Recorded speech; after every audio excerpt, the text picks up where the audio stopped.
సాధారణంగా విద్యార్థులకు సెలవులు వస్తున్నాయంటే చాలా పండుగ చేసుకుంటారు కదా. మరి ఈ దసరాకి ఎన్ని సెలవులు వచ్చాయో మీకు తెలుసా?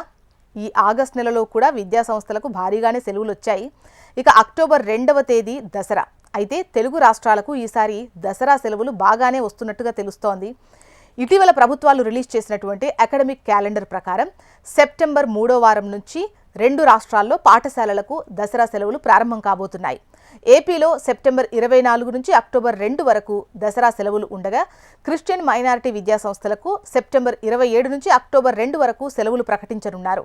ప్రత్యేక పండుగలు, ఆదివారాలు, రెండో శనివారం అన్నీ కలిపితే విద్యార్థులకు భారీగా సెలవులు రాబోతున్నాయి. ఇక తెలంగాణలో సెప్టెంబర్ 21 నుంచి అక్టోబర్ 3 వరకు దసరా సెలవులు ఉండనున్నట్లుగా తెలుస్తోంది. మొత్తంగా ఈ అకాడమిక్ క్యాలెండర్లో 233 వర్కింగ్ డేస్ ఉండగా 83 రోజులు సెలవులు. అయితే ఈ సెలవులు అకాడమిక్ క్యాలెండర్ ప్రకారమే. మళ్లీ పండగ దగ్గర పడ్డా కొద్దీ 2 తెలుగు రాష్ట్రాలు సెలవులను గుర్తించి ప్రకటిస్తాయి.